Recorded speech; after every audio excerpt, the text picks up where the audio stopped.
south of the country today because we are seeing extreme heat, elevated fire danger and even health warnings in place due to the intense temperatures. Now, out of control bushfires are still burning in the country south in Tasmania, Victoria and also New South Wales from this prolonged spell of heat.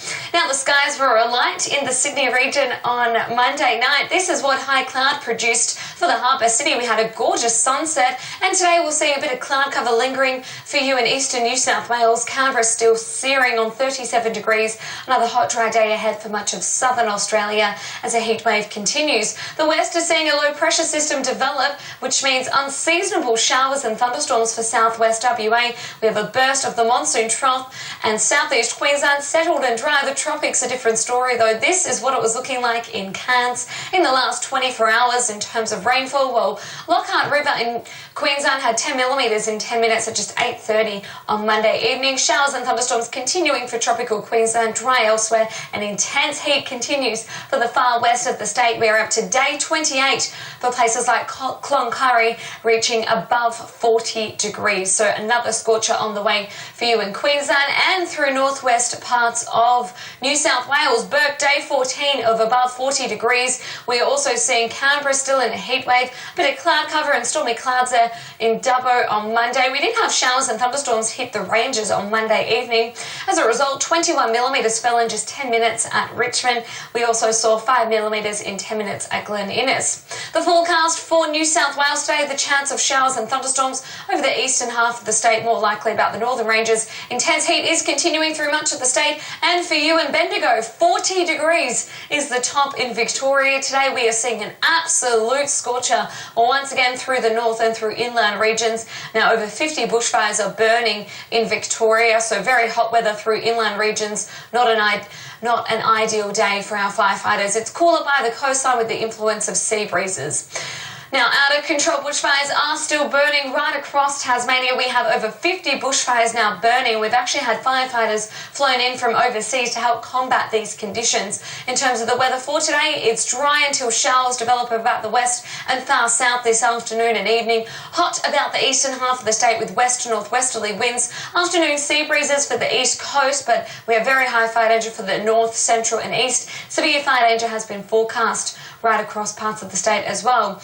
Extreme heat is forecast today in South Australia as severe heatwave conditions continuing. A health alert is in place for you in Adelaide. Please stay safe and indoors if you can. Unseasonable wet and stormy weather is gripping southwest WA. Take a look at this. Showers are developing right across the southwest, stretching through inland regions of the state. And we have a burst of the monsoon trough across the top end, which means showers and gusty thunderstorms.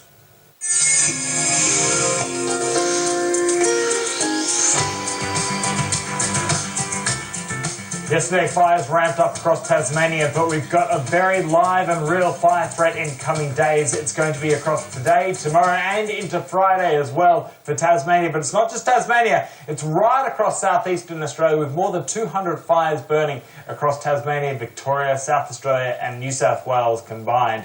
Now, in terms of what's happening in the west, well, we've got a low pressure system about to form, bring some pretty gusty winds and rain to the southwest and a likely tropical cyclone for the northwest as well, and Queensland's not going to be left out with a cyclone threat up in the northeast as well. But here's the heat across the country at the moment. Anywhere shaded in red, looking at temperatures above 40 degrees. But Tasmania, we're not going to see that kind of heat there, but it's still pretty warm, and with gusty winds coming in ahead of that cold front, it's going to be another dangerous fire weather day today across Tasmania.